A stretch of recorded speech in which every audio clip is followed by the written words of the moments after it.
Okay mga kababayan, Chris Ulo po at welcome back po ulit dito sa ating YouTube channel. Okay mga kababayan, mga ka-analyze, bigyan lang ho natin ng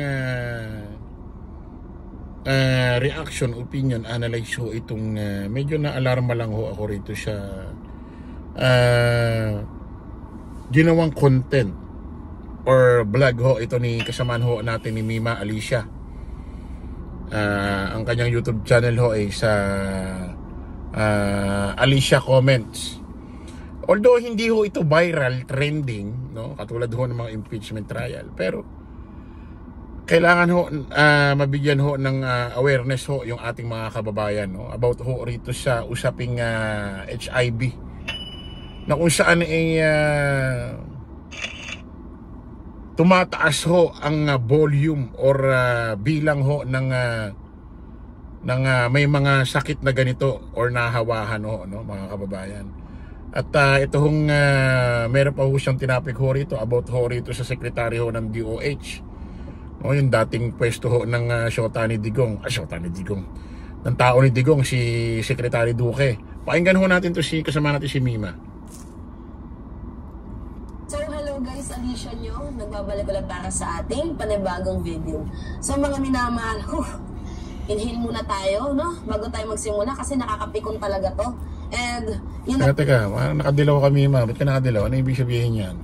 Ha? Ano ibig sabihin niya, Mima? Mag-isa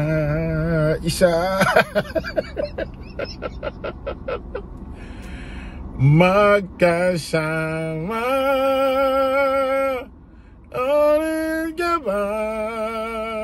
Joke lang, tuloy natin. Nafe-feel ko na mukhang ma-high blood ako. Kasi sino ba naman ang hindi mapipikon, Herbosa? Makinig ka. Patulog-tulog ka lang eh.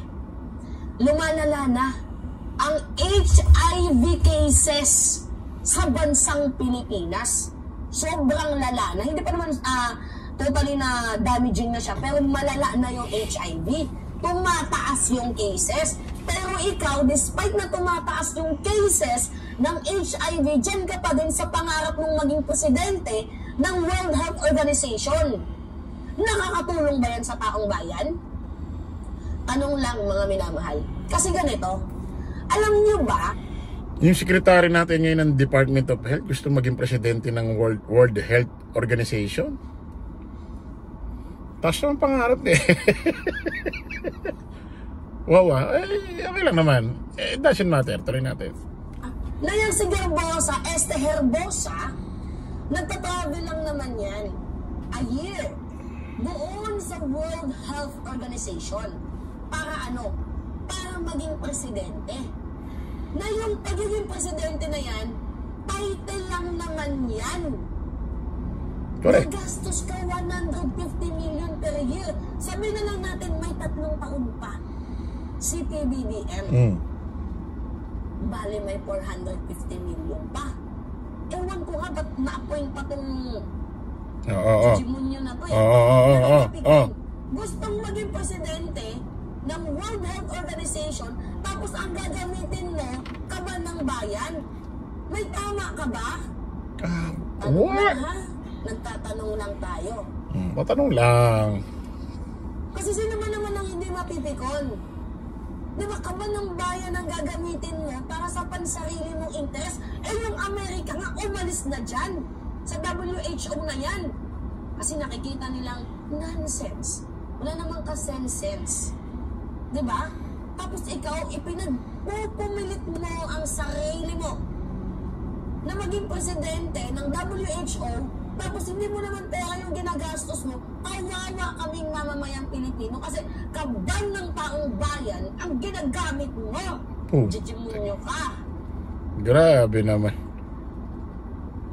Pinagsisiksikan ng sarili para lamang sa titulo. Patravel-travel ka na nga lang eh.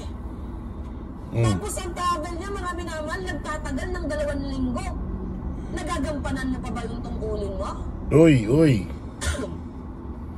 Ano naman ko? Herbosa, nagagampanan mo pa ba yung tungkulin mo? Okay, magpa-travel siya. Sa isang buwan, mayroong 4 na linggo. nagtatagal yung travel niya ng 2 linggo. Men, 2 linggo ka na lang din na nagtatrabaho, sinusweldohan ka pa ng taong bayan, tapos nangangarap ka pa ng malala. Isa pa, gusto ko din i-point out, itong si Miss... Oy, kayo mga taga Department of Health, na gayahin nyo yung ahensya dati ni Arnel Ignacio, yung OWA. Sila mismo nag-expose kung ano nangyayari sa loob. Tapos sumulat sila sa Malacanang, nireceive ng Malacanang through Secretary Bersamin. Malalaman niya pag nireceive may tatak eh. Tapos babasahin niya, malaman ni Pangulo, kapag matindi batayan talaga, sibak. Kayo, mga taga Department of Health, kung alam nyong may ginagawang kabalastugan, etong sekretary nyo ng Department of Health, gumawa kayo mismo ng report, gumawa kayo ng kasulatan, pa-receive nyo sa Malacanang. At sigurado sisibakin yan. Ang ating Pangulo hindi ho nagkukonsente ng mga ganitong gawain. Ha? Pero kinakailangan magbigay kayo ng ebidensya, sisibakin yan. Tuloy natin. Na-appointee mo. Yung magandang pitit na babae. Diba? Kilala mo yan. At alam mo kung sino yung tinutukoy ko. Nako. Yung appointee mo na babae, sinibak. Paano hindi sisibakin mga minamahal? Kasi hindi naman qualified. In-appoint mo? Gusto ko lang tanungin, kailangan ba yung babaeng yan? O kailangan mo? Nako. Nagtatanong lang ako mga minamahal. Kailangan ba si Miss M? O kaligayahan mo? Inuna pa kasi yung libog eh. Diba? Nagtatanong lang. What?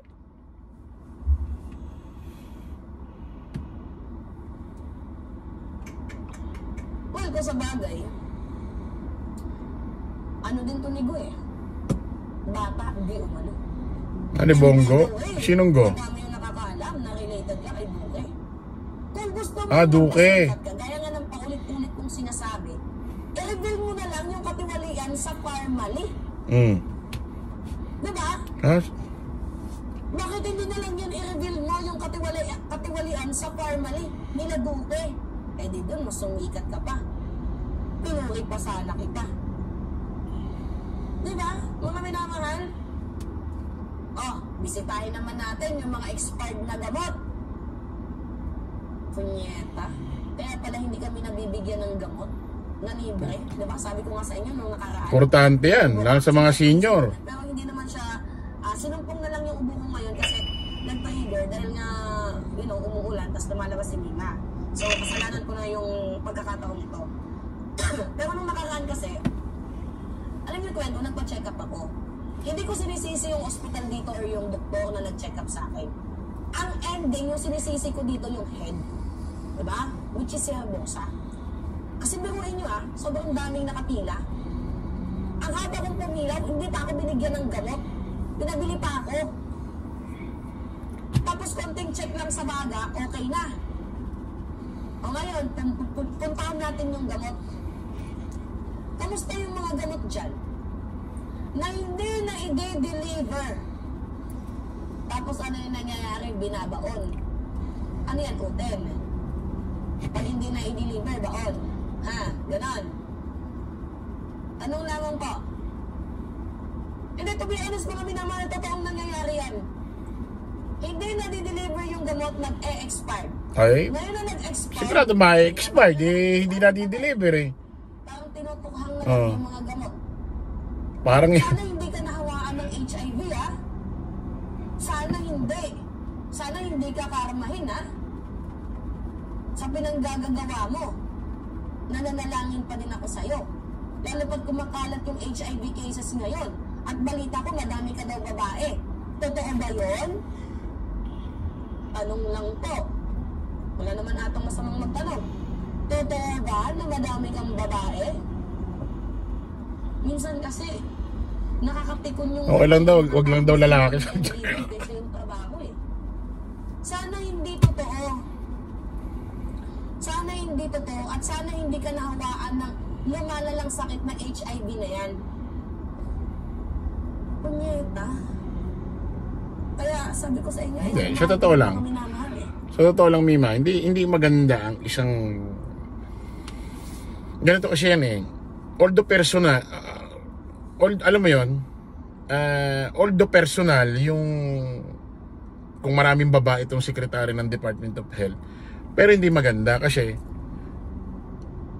pag sinabing secretary ka ng Department of Health, more on ano ka, ikaw yung nagpapalaganap ng kaligtasan kung paano iiwas sa iba't ibang klase ng sakit. Kasi head ka nga ng Department of Health, di ba? So, paano ka magiging head? Paano mo may papakita sa taong bayan na nasasalamin sa'yo bilang sekretary ng Department of Health kung paano makakaiwas sa iba't ibang klase ng sakit kung ikaw ay marami kang babae? At syempre pag marami kang babae, halimbawa marami kang girlfriend, marami kang nakakasiping, marami kang nakakatalik, na kung saan doon nakukuha ang sakit na HIV. May correct.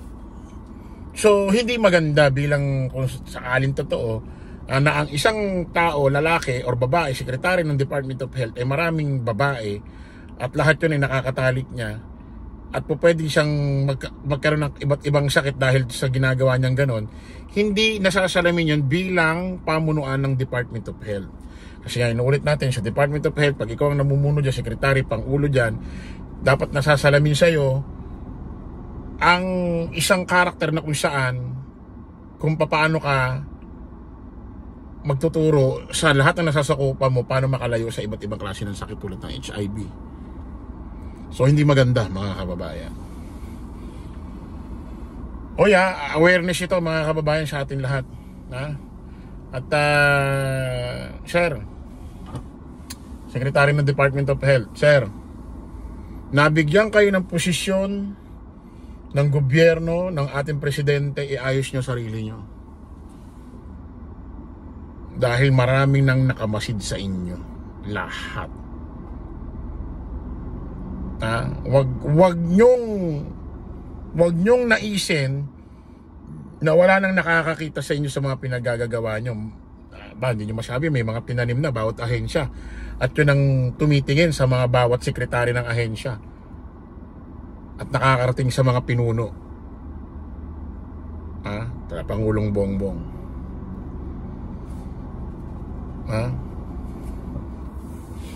Okay, maraming salamat mga kababayan. Kita-kita ulit tayo sa panibagong vlog.